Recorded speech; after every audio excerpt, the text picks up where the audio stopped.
It's now time for me to give my maid of honor speech to my lovely best friend, Miss Erica Moore. Now, that's on that phone. I'm nervous, so bear with me. Good evening, everyone.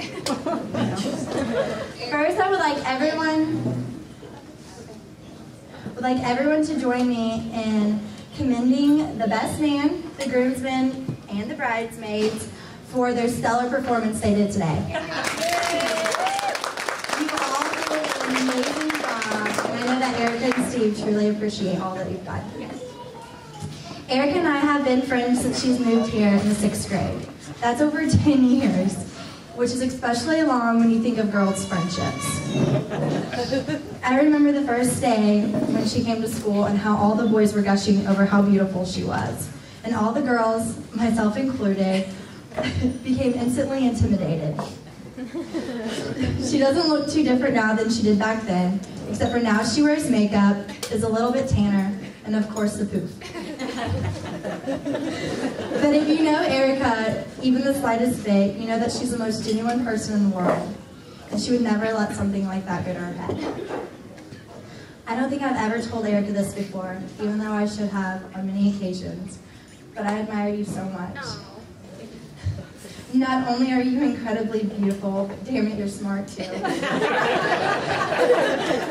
You finished your undergrad and graduate before I even thought about finishing college.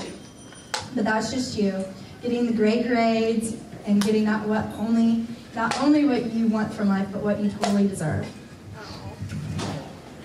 I know it wasn't easy to get to where you are today, but look at you. You just married the man of your dreams. And what an amazing man he is. I can remember talking about how cute he was when we were in middle school and how you were just sure that you were going to date him one day. However, Steve, even though it's a little weird to say it now, you're still as cute as you were back then. It's just coming from me in just a little different way. I'm so happy that it happened for you and that he's officially the perfect man. And if he loves you even half as much as I know he does, he's going to love you forever, and you guys are going to be happy. I know that this marriage has been completely blessed, and you guys will live happily ever after. I love you both incredibly, deeply.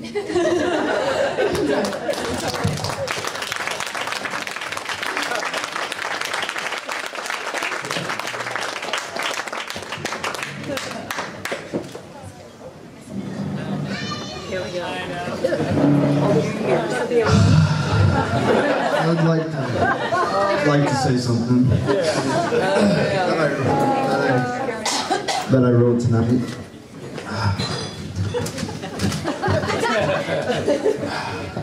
Hello. Right in. Guess that's the way they call it, Sin City. You guys might not know this, but I consider myself a bit of a loner. I tend to think of myself as a one-man wolf pack. But when I moved to Mount Carmel and met Steve, I knew he was one of my own. And my wolf pack, it grew by one. So, there were 2 of us in the wolf pack. I was alone at first in the pack, and then Steve joined in later. And a couple of months ago at Steve's bachelor party, I thought, wait a second, could it be? And now I know for sure. I decided more guys to my wolf pack. A bunch of guys, or a bunch of us wolves running around Nashville, beating up bartenders and bouncers. So tonight I make a toast. No, but seriously now. If you guys have seen Hangover, you know what I'm talking about. This guy right here, he's my best friend. And when I moved here, you probably would not have guessed that we would have been best friends. Because I was a new guy in town, went to school, 6th grade, and some girls came up to me and said, hey, this girl wants to date you. It's like, cool. And come to find out, a few hours later, she was dating my next door neighbor. So he comes over to have a little chat with me after school. I was a little nervous, but his bright idea was, hey, we're neighbors, why don't we just go and sit on each side over at the football game, both hold our hands. So I knew it was going to be a good relationship between the 2 of us right there. And that girlfriend lasted 2 days, so. But I got a best friend for life, so I'd say I made out a little better there.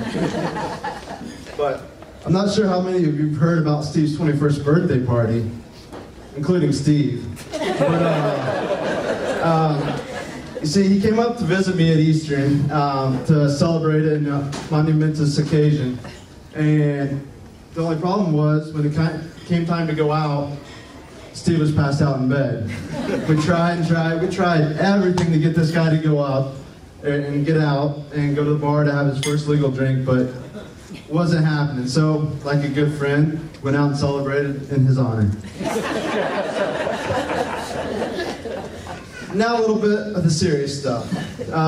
We could all learn a lot from this guy. He's a fighter. He doesn't get down. He doesn't make excuses. He just gets the job done. I truly admire his work ethic and his outlook on life. As a lot of you know, Steve got a little injured in high school football, or playing high school football. He was told by doctors that he shouldn't play football anymore because a bad hit could seriously injure him. But does he give up? Does he sit out? Does he whine? No. He fights as hard as he can, comes back, first game, our senior year, kicks a game-winning field goal. And I never told him this, but like, that truly inspired me, and I can't tell you how much I respect you for that. And you never got down one bit about it. You just did what you had to do, and you got out there and got the job done. So, and then our kickoffs, football. I don't know how many high school football fans we have in here, but I used to bounce around the field like a raging lunatic on kickoffs. And this guy, he was kicking off for us, and I get him all fired up. And the doctors, you remember that part I said he's not supposed to get hit hard? Every now and then he'd get a little too fired up and fly down and jack somebody. I could see Sherry over there just wincing. And then there's his lovely wife. Finally, Steve found somebody that could put up with me. Can't tell you how many girlfriends we had to go through to finally find one of those girls. But seriously, we might give each other a lot of grief, but I truly do love you, and I'm so excited that you're one of Steve is going to spend the rest of his life with.